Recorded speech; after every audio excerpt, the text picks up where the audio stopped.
Monsieur le Président, en guise de préface à cette émission sur la Tunisie, je voudrais vous demander si vous êtes satisfait de la coopération culturelle franco-tunisienne. Oui, je suis très content de cette coopération qui se développe d'une façon harmonieuse et qui est devenue, je pourrais dire, exemplaire. Les relations que nous avons avec les coopérants sont si bonnes, si attrayantes que les coopérants eux-mêmes, quand ils demandent, n'est-ce pas, l'endroit, choisissent l'endroit où ils veulent aller, choisissent la plupart du temps, c'est ce qu'on m'a dit en France, la Tunisie d'abord, puis d'autres pays, n'est-ce pas. Et le résultat est intéressant. Les déchets sont réduits au minimum et la France, non seulement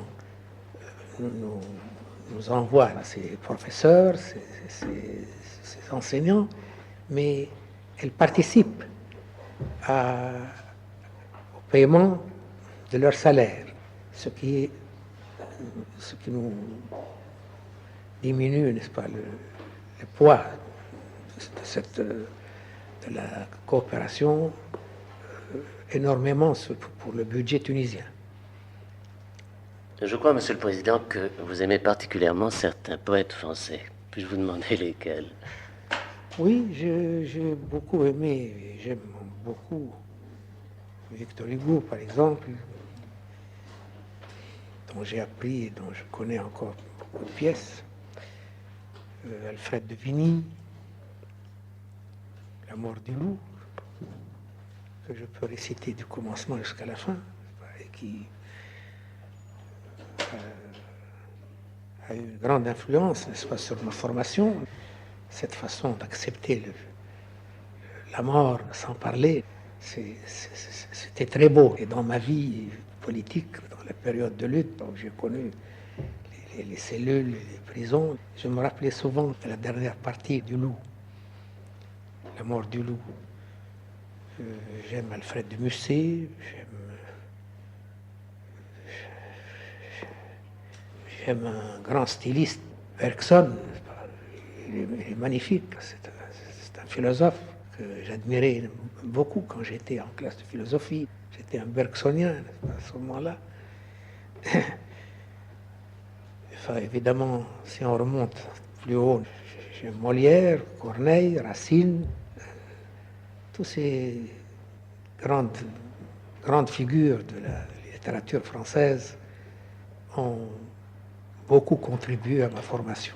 Et c'est ça qui a fait que dans ma lutte contre le régime colonial, je l'ai faite, cette lutte, sans haine et sans faiblesse, en invoquant auprès de la France officielle, la France que j'ai connue, la France révolutionnaire, la France des pays de droits de l'homme, la France de Vigny, de Victor Hugo, qui a dit à Napoléon III quand il était exilé en Angleterre, et ça je l'ai envoyé, je l'ai écrite au résident général quand j'étais dans le sud, dans le Sahara. J'accepte l'âpre exil, inutile ni fin ni terme, et je vivrai proscrit, voulant rester debout. J'ai rappelé ça. Je dis, il n'y aura ni rémission ni soumission de ma part. Vous voulez que je me soumette? Non, je ne me soumets pas. Je lutte pour mon pays et je lutte sérieusement. J'ai sacrifié ma vie, mon bonheur, ma jeunesse, tout ça. Le hasard a fait que j'ai survécu à toutes ces vicissitudes. Eh bien, j'ai fait ça honnêtement et sérieusement.